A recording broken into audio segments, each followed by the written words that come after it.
मुझे देखकर या सर खुजाने लगे हैं कि फिर से बायो पढ़नी है, लेकिन क्या करें, मजबूरी है, पढ़ना पड़ेगा और मजे से पढ़ना पड़ेगा।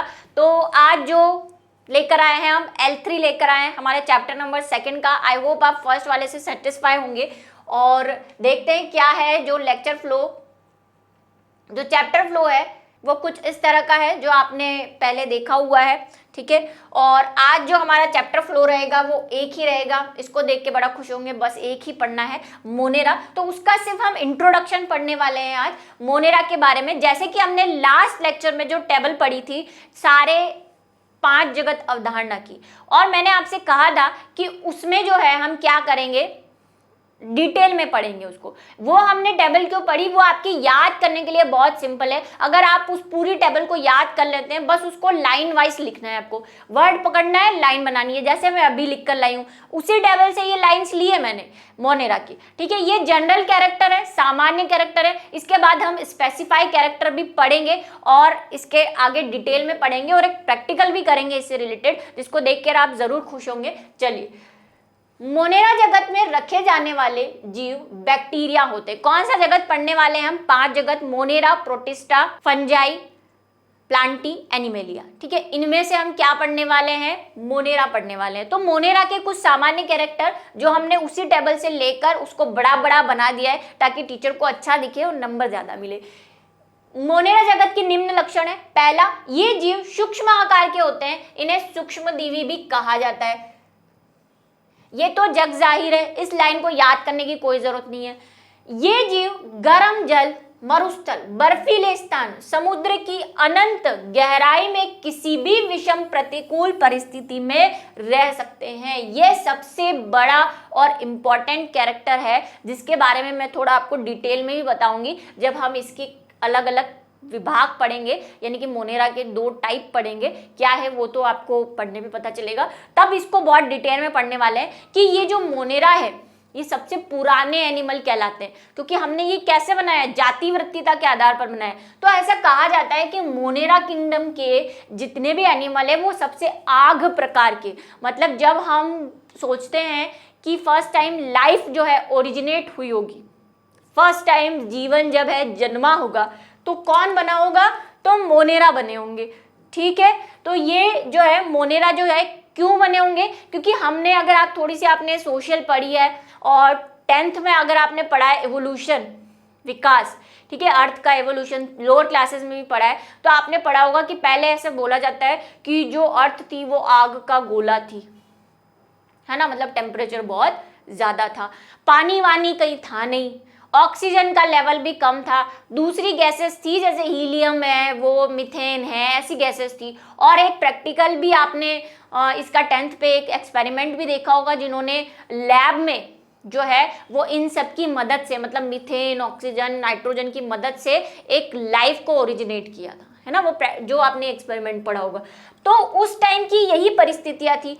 जल, गरम जल, मतलब होगा भी तो कैसा होगा, उबलता। आग के गोले में जो जल होगा वो भाई कैसा होगा, उबलेगा ही, है ना। मरुस्थल होगा, डेजर्ट होगा, दूर दूर तक कोई पेड़ पौधे नहीं, क्योंकि पेड़ पौधे तो अभी बने ही नहीं है, हम तो शुरुआत कर रहे हैं लाइफ की। बर्फीले स्थान, अगर कहीं मरुस्थल नहीं है, आग नहीं है, तो बर्फ का इलाका होगा। तो ये ऐसी जगहों पर रहते हैं जहां पे हम नहीं रह सकते, सीधी सी बात, ठीक है। समुद्र की अनंत गहराई में रह सकते हो क्या आप? तो वो ऑक्सीजन लगा के स्कूबा डाइवर बन के भी कुछ नीचे तक ही, पूरी बैथम पे तो नहीं जा सकते। बैथम मतलब समुद्र का जो सबसे निचला हिस्सा होता है जहाँ पे ऑक्सीजन, अंधकार ही अंधकार, ऐसी चीज होती है, वहां पे भी मिलते हैं ये। किसी भी विषम परिस्थिति, मतलब कुछ भी कर दो इनको, कहीं भी रह जाएंगे, विषम प्रतिकूल परिस्थिति में रह सकते हैं। और क्या कैरेक्टर है इनकी, क्यों रहते हैं, ये बहुत इंपॉर्टेंट कैरेक्टर है इनका, इसको हम डिटेल में डिस्कस करने वाले हैं, बुक में नहीं है ये, मैं आपको बता देती हूँ। इस क्यों रह पाते हैं इसका रीजन हम पढ़ेंगे, साथ में पढ़ेंगे, किसी के बताऊंगी मैं जब नेक्स्ट लेक्चर में। इस जगत की कोशिकाएं प्रोकैरियोटिक होती है, ये हम समझ चुके हैं। प्रोकैरियोटिक क्या होते हैं, लास्ट लेक्चर में हमने समझा था कि ऐसी कोशिकाएं जिसमें गुणसूत्र जो हैं वो आवारा होते हैं। आवारा समझते हैं ना, आवारा हूँ, कैसा आवारा, कि जहाँ मर्जी आए वहाँ घूमते रहते हैं। इनके ऊपर कोई बाउंडेशन नहीं है, कोई मेम्ब्रेन नहीं है, इनको कैद नहीं कर रखा।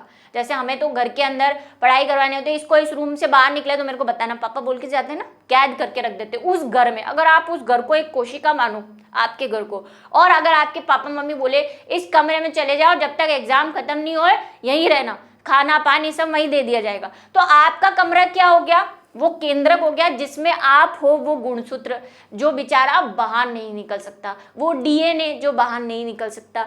लेकिन ये है आवारा, ये आराम से, अरे जाने दो, एग्जाम कुछ भी हो, तुम तो मस्त घूमो, पूरा अजमेर बिलवाड़ा सब घूमाओ, तुमको कोई रोक टोक नहीं है, झारखंड बिहार शहर पे निकल जाओ तुम।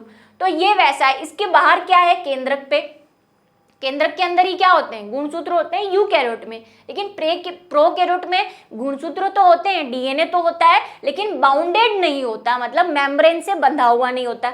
तो ये वैसे होते हैं। फिर से एक बार समझा दिया मैंने आपको। अर्थात केंद्रक बिना किसी केंद्रक झिल्ली के होता है।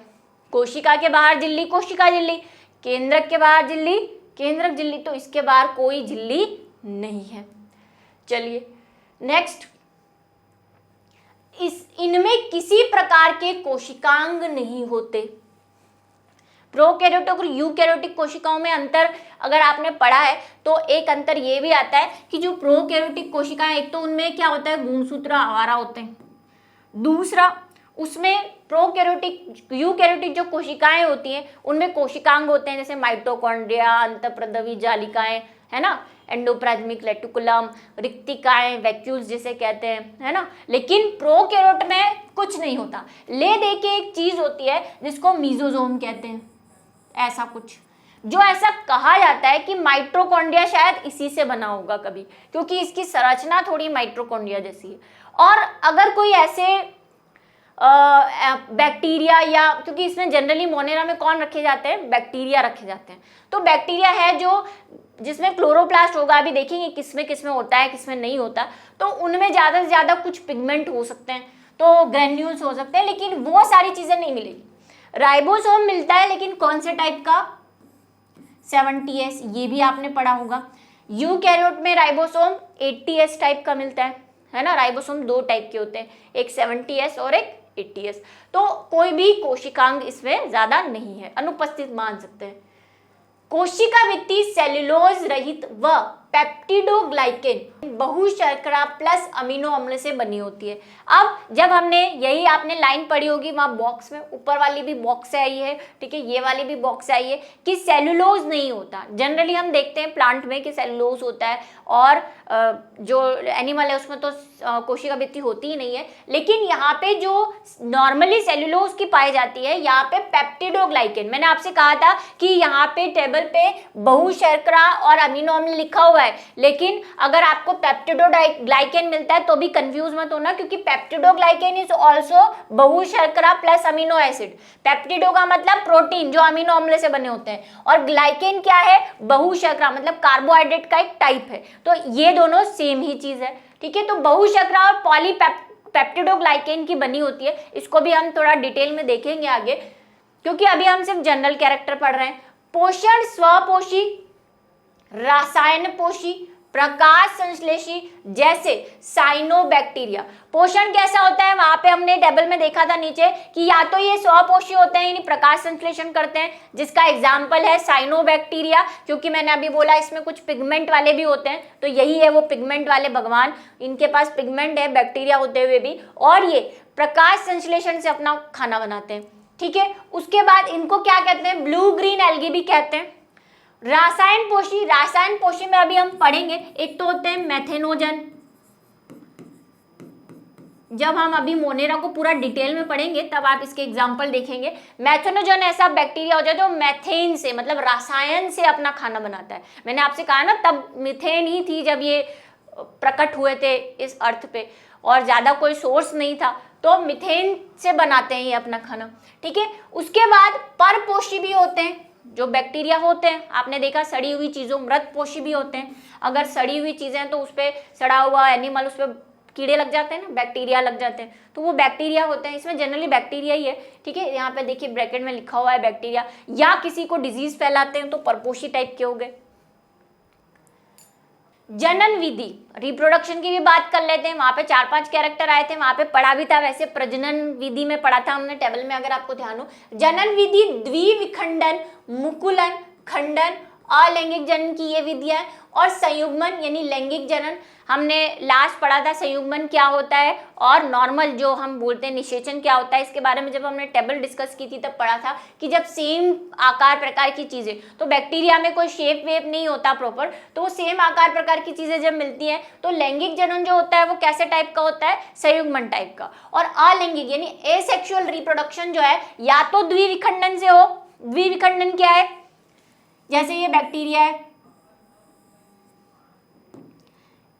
इसका ये जेनेटिक मटेरियल है, जनरली बैक्टीरिया जो होते हैं उनमें जेनेटिक मटेरियल प्लाज्मिड फॉर्म में होता है, ठीक है, तो वो ये है। तो अब क्या होगा, धीरे धीरे ये डबल हो जाएगा ऐसे, और बैक्टीरिया बीच में से डिवाइड हो जाएगा, तो ये द्विविखंडन हो गया, 2 नए बैक्टीरिया बन गए ऐसे, ये हो गया द्विविखंडन।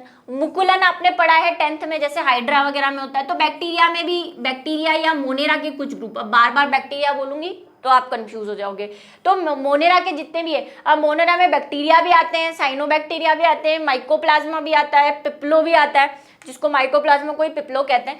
दूसरा ये कि यहाँ पे क्या बने, एक मुकुल बन जाए, एक गांठ जैसी संरचना बन जाए, है ना, इसको गांठ हो जाए, इसके पिंपल बन जाए, और उस पिंपल में जेनेटिक मटेरियल का कुछ पार्ट जो है वो चला जाए, और फिर ये पिंपल वहां से हट जाए, बोले मैं तो तेरे से अलग हूं, मैं बहुत परेशान हो गया हूं तेरे से चिपक चिपक के, तो ये दूर चला जाए और दूर होके एक नया बैक्टीरिया बना ले या नया मोनेरा का कोई जीव बना ले, तो ऐसी चीज को हम क्या बोलते हैं, मुकुलन, ठीक है। उसके बाद एक खंडन, कि वैसे हम तो नहीं कर सकते ये, लेकिन कोई ऐसा कुछ हो जाए कि इस बैक्टीरिया के टुकड़े टुकड़े हो जाए बहुत सारे, ठीक है, और हर टुकड़ा एक नया बैक्टीरिया बना दे,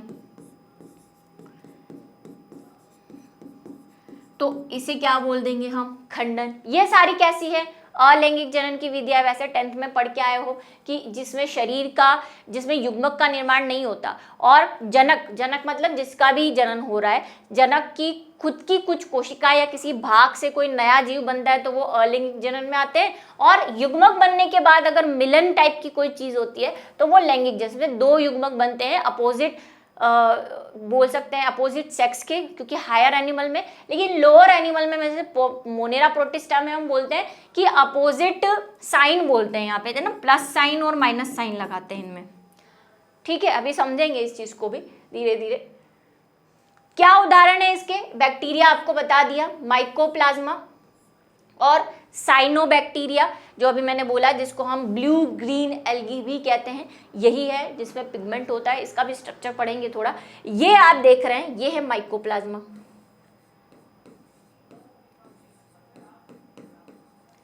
माइकोप्लाज्मा की एक खासियत है, अगर आपसे पूछा जाए कि दुनिया में मतलब लिविंग थिंग्स में सबसे छोटे जीव कौन से हैं, तो हम बैक्टीरिया का नाम लेते हैं, ठीक है, वायरस का नाम लेते हैं, लेकिन माइकोप्लाज्मा यानी पिप्लो, पिप्लो की क्या फुल फॉर्म है, प्लूरो न्यूमोनिया लाइक ऑर्गेनिज्म,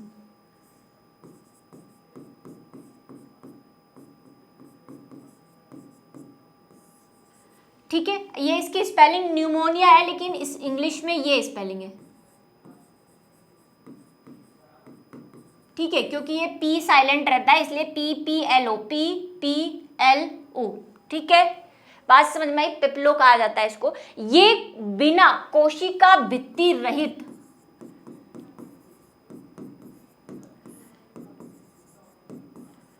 सबसे सूक्ष्मतम जीव कौन सा है, तो वो आएगा माइकोप्लाज्मा। ये भी पूछा जाता है ऐसा कौन सा सूक्ष्म जीव है जिसमें कोशिका भित्ति नहीं है, जीव, क्योंकि हम जंतुओं की जब बात करने लगते हैं तो हम कहते हैं कि उसमें है ना कोशिका झिल्ली होती है, लेकिन इनमें सब में कोशिका भित्ति है सिवाय माइकोप्लाज्मा के, इसमें कोशिका झिल्ली ओनली, कोशिका भित्ति नहीं है। पूछा जाता है कई बार बिना कोशिका भित्ति का सबसे सूक्ष्मतम जीव कौन सा है, ठीक है। और अगर आप पढ़ेंगे तो ये 0.1 mm, वो भी शायद ज्यादा बोल दिया, म्यू जितना छोटा है, मतलब माइक्रोस्कोप से शायद आपको देखना पड़े, शायद नहीं, देखना ही पड़ेगा माइक्रोस्कोप में। यहाँ तो इतना बड़ा दिख रहा है, डरावना भी दिख रहा है। और ये है हमारे प्यारे साइनोबैक्टीरिया, जिसको हम क्या कहते हैं, ब्लू ग्रीन एल्गी। नाम याद रखेंगे इसका, क्योंकि ये क्या होते हैं, जहां रहते हैं वहां पे ऐसे ब्लूइश ग्रीनिश कलर के दिखते हैं। इसका पूरा स्ट्रक्चर बताएंगे आपको। वैसे दिख रहा है यहाँ पे ऐसे गोले गोले होते हैं इसमें, ऐसे इसमें कुछ स्पेशल टाइप की सेल होती है और जिसकी वजह से ये क्या करते हैं, प्रकाश संश्लेषण करते हैं। अब अगर हम देखना चाहें कि हमने देख लिया, जनरल कैरेक्टर देख लिए, पर कुछ बात हम कर लेते हैं। एक तो है शेप की बात कि मोनेरा में कौन कौन से शेप्स होते हैं, मतलब मोनेरा बैक्टीरिया किस किस आकार में पाए जाते हैं। तो मोनेरा जो बैक्टीरिया है या मोनेरा के जो ग्रुप हैं, पूरा बैक्टीरिया और साइनोप्लाज्मा माइकोप्लाज्मा सबको मिक्स करके बात कर रहे हैं। तो एक तो होते हैं गोलाकार, जिसको हम कहते हैं कोकस। एक है तो कोकस, बहुत सारे हैं तो कोकाई। ये सिंगुलर है और ये प्लूरल है, कोकाई। कुछ होते हैं छड़ाकार ऐसे, जिसको जैसा अभी हमने माइकोप्लाज्मा में देखा था, है ना, फोटो में देखा था, कुछ गोल भी थे कुछ लंबे भी थे। तो इनको बोलते हैं बेसिलस। सिंगुलर, वही सिंगुलर प्लूरल चल रहा है, और प्लूरल है तो बेसिलाई। एक होते हैं स्पाइरल, यानी कि सर्पिलाकार, ऐसे टाइप के।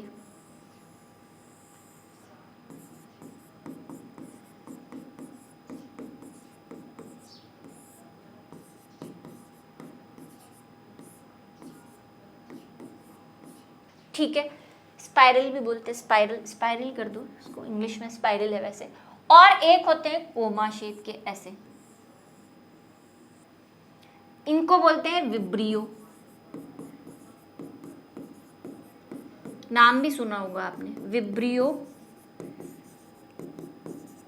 कोलेरा। सुना है क्या, कुछ याद आ रहा है? जहर काम कर रहा है कि नहीं? जहर के डोज सही से लग रहे हैं नहीं क्लासेस के? विब्रियो कॉलेरा, हैजा जो फैलाता है, हैजे का डिजीज जो है वो विब्रियो कॉलेरा की वजह से फैलता है। ठीक है, सुना होगा कॉलेरा डिजीज, वो ऐड आते हैं ना मच्छरों वाले, दूरदर्शन पे आते थे पहले, अब तो सब जगह आते हैं। तो विब्रियो कॉलेरा जो है वो हैजा फैलाता है। ठीक है, स्पाइरल भी होते हैं, इसका एग्जाम्पल भी सीधा सा है, स्पाइरोलिना, स्पाइरोलिना या स्पाइरिलिना भी बोलते हैं, रीला, क्योंकि ये स्पाइरल शेप होता है ना। बेसिलस, बेसिलस का भी एग्जांपल ले लो, बेसिलस थुरिंजियंसिस।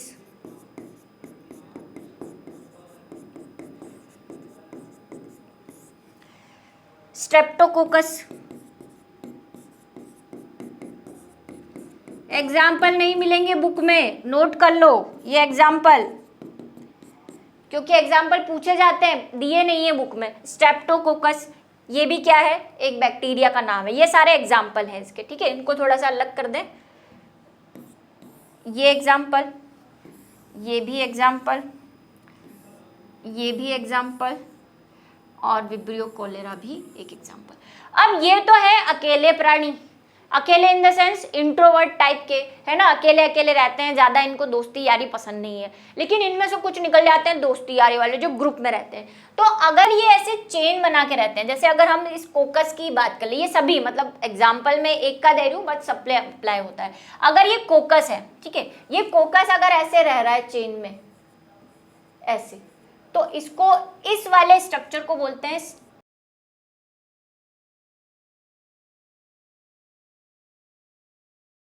स्ट्रेप्टो। ठीक है, अब कोकस, क्योंकि इसका स्ट्रक्चर कैसा है, गोल है, तो स्ट्रेप्टोकोकस लगा दिया। अगर ये बेसिलस होते तो क्या बोल देते इनको, ऐसे होते, अगर ऐसे चेन में लगे होते तो इनको क्या बोल देते, बेसिल, स्ट्रेप्टोबैसिलस।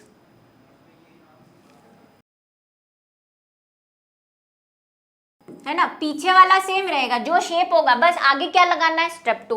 अब अगर ये ऐसे चेन में ही नहीं रह के और ऐसे कॉलोनी में रहते हैं, ऐसे कोकस वाले, है ना, ऐसे बेसिलस वाले भी रह सकते हैं, तो इसको बोलते हैं स्टेफाइलो।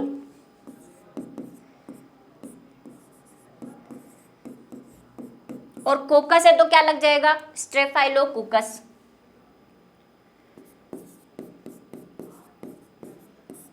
ठीक है, तो डिपेंड करता है कैसे रहते हैं, अलग है तो कोकस, बैसिलस, और ये अगर चेन में है तो स्ट्रेप्टोकोकस, और अगर ऐसे कॉलोनी में है, इनको क्या बोलते हैं, कॉलोनी, है ना, कॉलोनी बना के ग्रुप में रहते हैं तो उसको स्टेफाइलो कहते हैं, स्टेफाइलोकोकस। तो ये बातें आपको जानना जरूरी है। बुक में सिर्फ ये प्रकार दे रखे हैं, उनके एग्जाम्पल नहीं दे रखे, साथ में ये दो चीजें भी नहीं दे रखी है, तो ये आपको क्या करनी है, ध्यान में रखनी है। ठीक है, एक और चीज कि जो मैंने पोषण की बात की उसको थोड़ा सा देख लेते हैं। पोषण जो है, एक तो हमने पढ़ा कि या तो ये कैसे हो सकते हैं, प्रकाश संश्लेषण में। पोषण में भी हम कौन से पोषण की बात कर रहे हैं, स्वपोषी की, अभी स्वपोषी की बात कर रहे हैं क्योंकि वो आपको जानना जरूरी है। और दूसरे होते हैं रासायन पोषी। ये लाइन जब आप लिखेंगे ना वो वाली, उसके साथ इसको ऐड कर सकते हैं हम, ठीक है, क्योंकि ये कॉमन है। मतलब अभी बैक्टीरिया के टाइप जब पढ़ेंगे हम मोनेरा के तो फिर आएगा, पर इसको ये जनरल कैरेक्टर ही है। तो स्वपोषी जो है वो दो तरीके से हो सकता है, या तो वो प्रकाश संश्लेषी हो या वो रासायन पोषी हो। प्रकाश संश्लेषी में क्या होगा, वही इनके पास कोई वर्णक होगा, पिगमेंट होगा। और प्रकाश संश्लेषी है तो जनरली पिगमेंट कैसा होगा, क्लोरोप्लास्ट, जिसके अंदर क्या होगा, क्लोरोफिल। क्लोरोप्लास्ट क्या है, क्लोरोप्लास्ट एक ऑर्गेनल है जिसके अंदर क्लोरोफिल रहता है ना, ये बात तो आपको ध्यान है ना। हाँ ठीक है, ये क्लोरोफिल, ये है वर्णक। और जनरली कौन सा क्लोरोफिल, क्लोरोफिल ए। इसके एग्जाम्पल मैंने आपको दे दिया, ब्लू ग्रीन एल्गी, जिसको हम साइनोबैक्टीरिया कह रहे हैं। ठीक है, रासायनिक पोषी में कौन से होते हैं, जो रसायन द्वारा बनाते हैं, जैसे मीथेन से बना रहे हैं, है ना, सल्फर से यानी H2S से बना रहे हैं, ये सारी चीजें होती हैं। तो इनमें क्या होता है, कोई पिगमेंट नहीं होता, वर्णक अनुपस्थित, और अगर है भी क्लोरोफिल नहीं होगा। वो कौन से होते हैं बताती हूं मैं आपको। एक तो होता है बैक्टीरियो क्लोरोफिल, और एक होता है बैक्टीरियो विरिडिन। अगर क्लोरोफिल है, जैसा कि इसमें है क्लोरोफिल है, तो ये कौन सा हो गया, बैक्टीरियो क्लोरोफिल। उसके अलावा और होते हैं जेंथोफिल, है ना, ये सब विरिडीन में आ जाते हैं क्योंकि ये बैक्टीरिया के अंदर के पिगमेंट है, तो इनको स्पेशल नाम दे दिया है बैक्टीरियो विरिडीन। वो भी बैक्टीरिया का, इसलिए बैक्टीरियो क्लोरोफिल नाम दे दिया। तो इस टाइप के होते हैं। अब इनमें उनमें डिफरेंस क्या है, ये बहुत मैंने वही बुक में नहीं दिया है, इसको थोड़ा ध्यान से सुने कि जनरली जब हम फोटोसिंथेसिस करते हैं तो फोटोसिंथेसिस में आपने क्या पढ़ा है कि वही कार्बन डाइऑक्साइड होती है एक तो, है ना, CO2 प्लस जो हमें ऑक्सीजन मिलती है, जो हाइड्रोजन का 10th में पढ़ के आओ ना, प्रकाश संश्लेषण थोड़ा बहुत अभी फिर पढ़ना है थोड़ा डिटेल में। तो ये H2O मतलब ऑक्सीजन और इलेक्ट्रॉन हमें कहाँ मिलते हैं, जहाँ जल से, जो जड़ से जल अवशोषित हो रहा है उसका विघटन होता है और उससे ऑक्सीजन मिलती है ना। CO2 तो हम वो जो प्लांट होते हैं वो बाहर से ले लेते हैं स्टोमेटा के थ्रू। ये मिलके क्या बनाते हैं, ग्लूकोज, C6H12O6 ग्लूकोज बना रहे, मतलब एक तरह से कार्बोहाइड्रेट बना रहे। ये भी कार्बोहाइड्रेट बनाते हैं बेचारे, इनका कोई दोष नहीं। लेकिन ये क्या करते हैं, एक तो होती है इनके पास मीथेन, कार्बन डाइऑक्साइड का कोई रोल नहीं। दूसरा जो इनको ऑक्सीजन मिलती है वो भी नहीं होती, एनारोबिक टाइप का होता है। मतलब कैसा होता है, एब्सेंस ऑफ, क्योंकि किससे बना रहे हैं, रासायन से बना रहे हैं। तो मीथेन के साथ यहाँ पे H2S मिला लेते हैं, जहाँ पे भी रहते हैं, क्योंकि रहते ही इतनी विपरीत परिस्थितियों में, ऑक्सीजन का तो कोई काम, वहाँ डीप सी में, समुद्र के अंदर गहराई में रह रहे हैं, तो वहाँ पे तो वही हाइड्रोजन सल्फाइड ही मिलेगी, H2S ही मिलता है और मीथेन ही मिलता है, ऑक्सीजन का तो नामो निशान नहीं होता। तो ये मिलके, ये भी मिलके क्या बनाते हैं, यही बना रहे हैं, बनाते वही है कार्बोहाइड्रेट, लेकिन इनके जो प्रोडक्ट है वो दूसरे हैं। अगर मीथेन की जगह CO2 होगी तब भी वही बनेगा, मतलब मीथेन जो है वो बन सकता है, ठीक है। तो मीथेन बनती है। और एक और मैं आपको रिएक्शन बताती हूँ, अगर कार्बोहाइड्रेट, जैसे यहाँ पे अब ऑक्सीजन नहीं है, आप कहेंगे ऑक्सीजन बनाई कैसे, तो इसको थोड़ा सा हम मॉडिफाइड कर देते हैं। जैसे यहाँ पे अगर मैं CO2 ले लूँ, CO2 ले लूँ तो बन जाएगा ना ग्लूकोज, लेकिन यहाँ पे देखो ऑक्सीजन के लिए क्या है हमारे पास H2O, यहाँ पे क्या है वो रासायन, कोई रासायन है H2S है, ठीक है। ऐसे ही मीथेन भी बनाते हैं ये, इसीलिए इसके एग्जाम्पल मैंने आपको बताया था, क्या बताए थे, मिथेनोजन। अभी पढ़ेंगे ये हम कहाँ मिलते हैं, क्यों मिलते हैं, अभी तो हम सिर्फ पोषण विधि बता रहे थे, इसलिए मैंने आपको एग्जाम्पल बताया। तो समझे ये स्वपोषी में दो तरह के होते हैं, प्रकाश संश्लेषी और रासायनिक। और परपोषी मृतपोषी तो आपने पढ़े, ये सड़े गड़े चीज़ों पे मिलने वाले या फिर डिजीज फैलाने वाले बहुत सारे बैक्टीरियाज के नाम है ना, प्लाज्मोडियम, वाइवेक्स, और वो खतरनाक नाम है, जाने ही नाम ही नहीं लेना अभी तो एक जो है परेशान है हम काफ़ी। चलिए, तो इसी तरह हमारा आज का जो लेक्चर है वो खत्म होता है। इसके बाद आपके एक है ग्राम स्टेनिंग, यानी कि ग्राम पॉजिटिव ग्राम नेगेटिव, उसका हम प्रैक्टिकल करके देखेंगे, क्योंकि आपको शायद प्रैक्टिकल के अंतर्गत वो ग्राम नेगेटिव ग्राम पॉजिटिव करवाया भी जाएगा। और इस चैप्टर में थोड़ा सा 1-2 लाइन है उसके बारे में, डिटेल नहीं है, तो हम उसको देखेंगे, ठीक है। मिलते हैं जहर के अगले डोज के साथ अगले लेक्चर।